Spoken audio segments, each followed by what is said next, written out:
केंद्रीय नागरिक उड्डयन मंत्री ने कोझिकोड विमान हादसे का लिया जायजा। मृतकों और घायलों के लिए की अंतरिम राहत की घोषणा।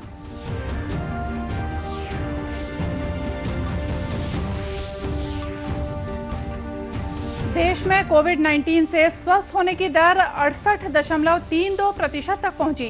प्रदेश में अब तक 8,000 से ज्यादा संक्रमितों का किया गया इलाज।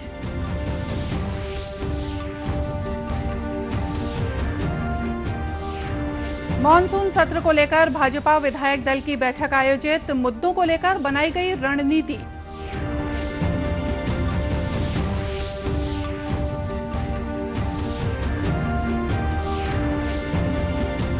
और छत्तीसगढ़ राज्य ओलंपिक संघ की कार्यकारिणी का चुनाव संपन्न। कोषाध्यक्ष को छोड़कर सभी पदों पर हुआ निर्विरोध निर्वाचन।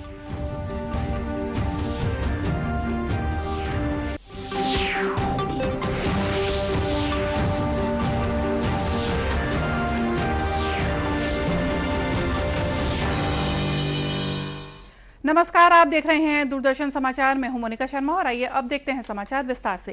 केरल के कोझिकोड में कल हुए विमान हादसे का आज नागरिक उड्डयन मंत्री हरदीप सिंह पुरी ने जायजा लिया।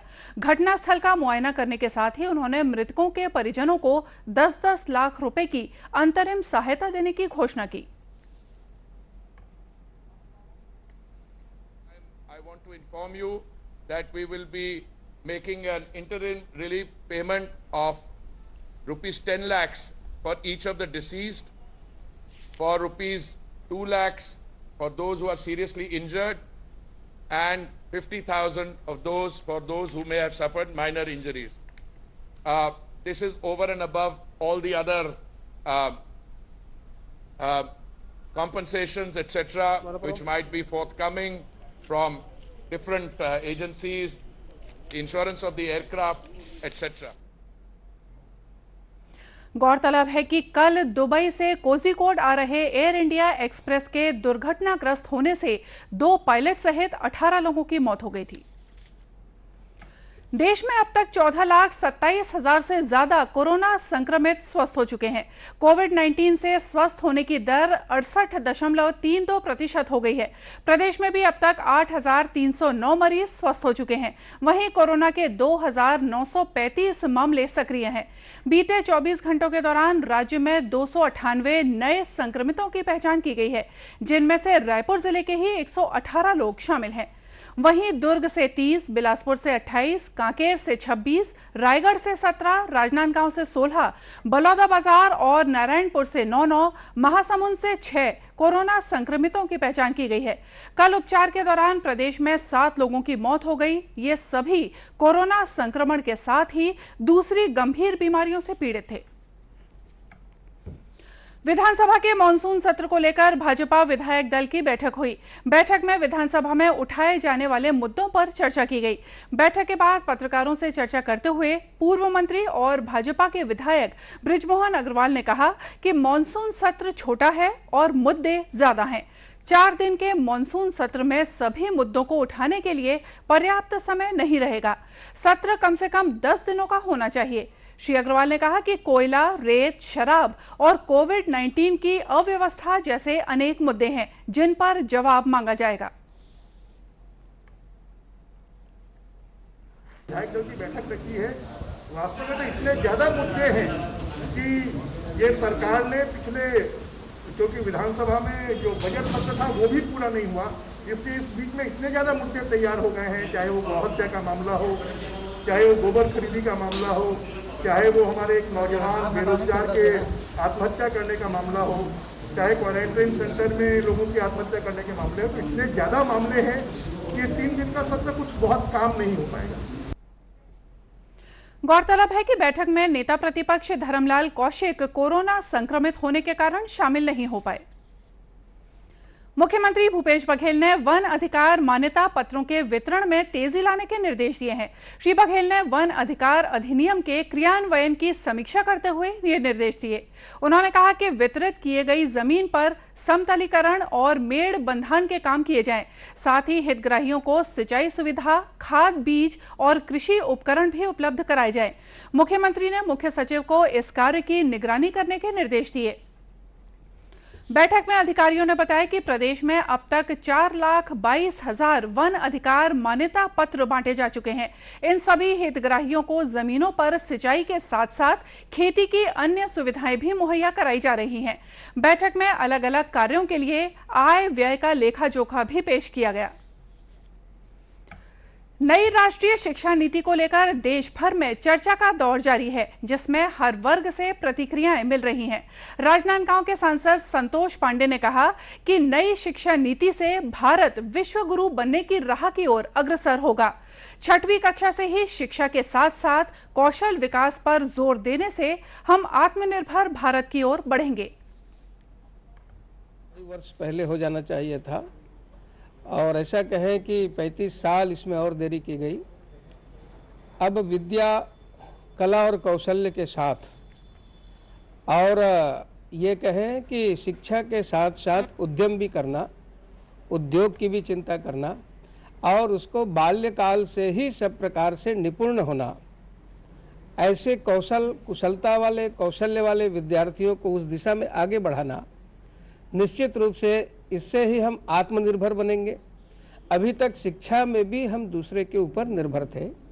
आत्मनिर्भर भारत की एक कड़ी है और यही रास्ता है, यही मार्ग है जो भारत की भव्यता और दिव्यता की ओर जाता है, भारत को विश्व गुरु बनाने की ओर अग्रसर करेगा।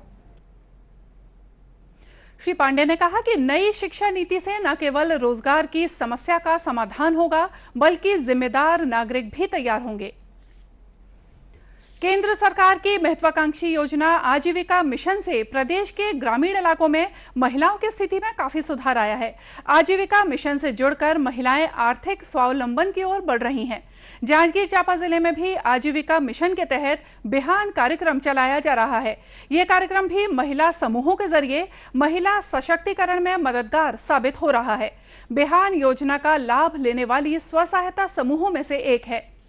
चांपा क्षेत्र के बहेराडीह गांव का जय गंगा स्व सहायता समूह की महिलाएं बिहान योजना के तहत मिलने वाली मदद से वॉशिंग पाउडर और फिनाइल निर्माण का कार्य कर रही हैं।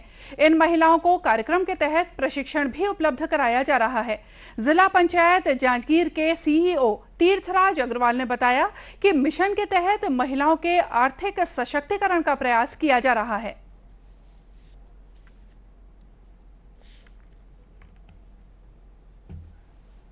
एसएचजी की जो महिलाएं हैं जिले में काफ़ी जगह पर फिनाइल, डिटर्जेंट पाउडर इस प्रकार के प्रोडक्ट का उत्पादन कर रही हैं। राज्य शासन के जो निर्देश हैं कि जितने भी हमारी शासकीय संस्थाएं हैं उसमें यथासंभव एसएचजी के द्वारा उत्पादित प्रोडक्ट जो क्वालिटी के हों उनका क्रय किया जाना है। तो हमारा भी यही प्रयास है कि जो भी समूह प्रोडक्शन कर रहा है उसको जो भी हॉस्टल्स हमारे हैं, स्कूल है या शासकीय कार्यालय है, वहाँ तक उनको पहुँचा के उनको मार्केट उपलब्ध कराया जाए और उनकी आय में वृद्धि की जाए।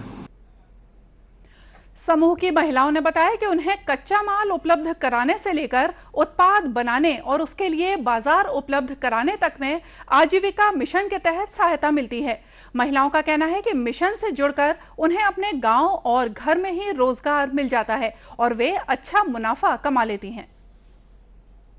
हमने ला जय बिहान समूह ले राष्ट्रीय ग्रामीण आजीविका मिशन से जुड़े हन और हमारे समूह के पंजीयन भी करवा चुके हवन और एक लिए हमन अपन आमदनी हमार घर के खर्चा भी घरे में रुक जाए इसे बोल के सर्फ और फिनाइल के काम ले चालू करे हैं। अभी बिहान समूह से जुड़े हैं, हमन के मार्गदर्शन रेस्टोरेशन फाउंडेशन करी और जेकर से हमार समूह आगे बढ़ी करके हमन बनात सर्फ और फिनाइल जे हर घर में यूज होते, डेली के यूज होते और बिक्री भी अच्छा है। हम 2 बार और बना चुके हैं, बहुत अच्छा से मार्केटिंग होते। इस तरह आजीविका मिशन ने ग्रामीण महिलाओं की जिंदगी संवारने के साथ ही एक नए ग्रामीण भारत के निर्माण का मार्ग भी बनाया है।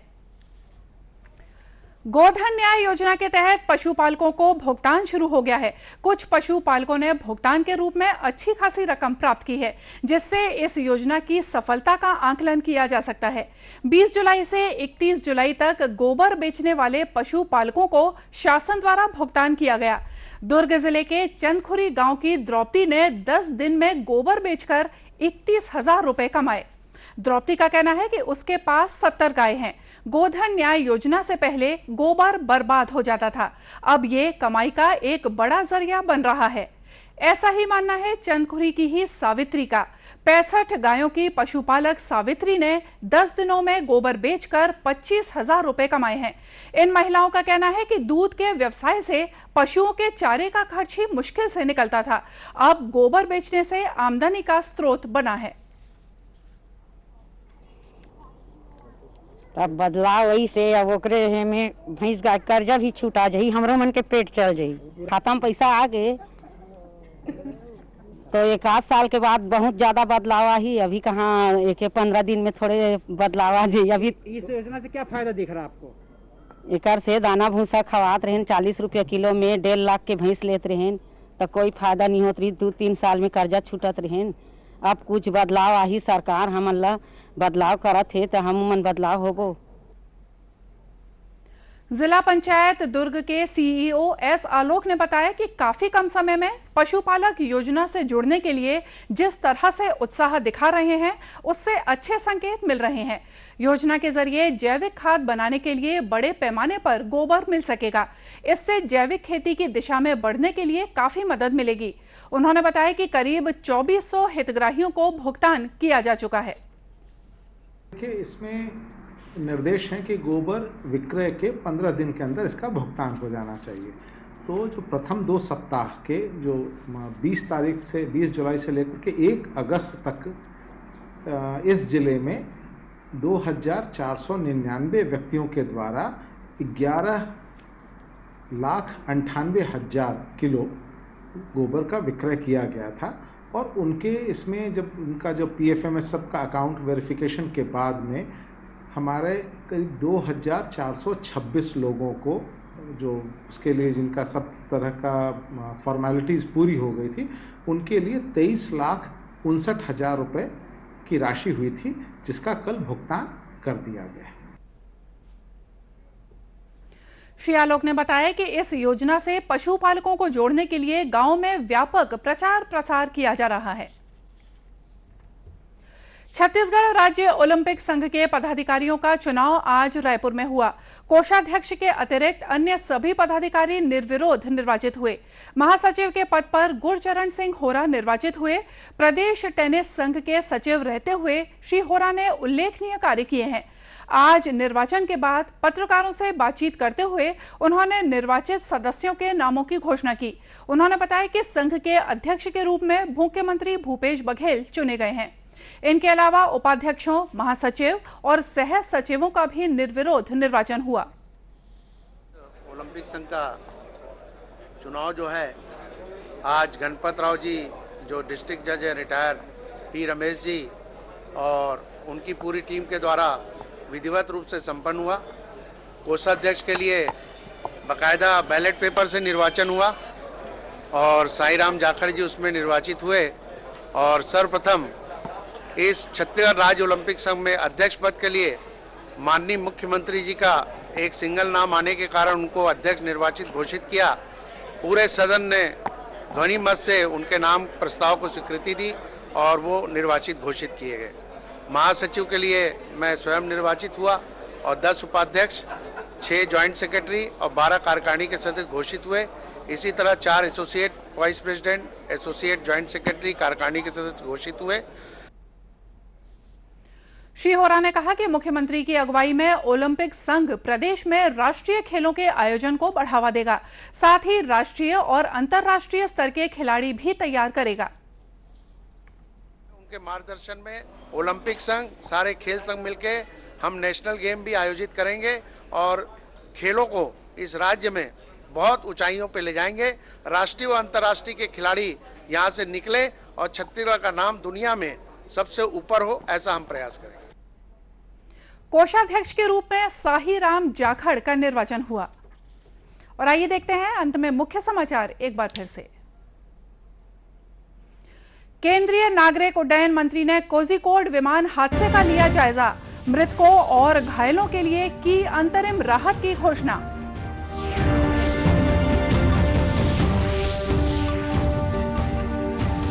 देश में कोविड-19 से स्वस्थ होने की दर 68.32% तक पहुंची। प्रदेश में अब तक 8,000 से ज्यादा संक्रमितों का किया गया इलाज।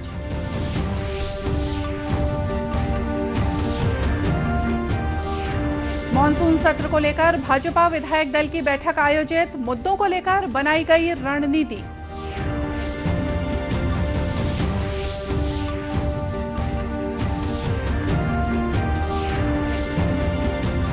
और छत्तीसगढ़ राज्य ओलंपिक संघ की कार्यकारिणी का चुनाव संपन्न, कोषाध्यक्ष को छोड़कर सभी पदों पर हुआ निर्विरोध निर्वाचन। और इसी के साथ ये समाचार बुलेटिन यहीं समाप्त हुआ। नमस्कार।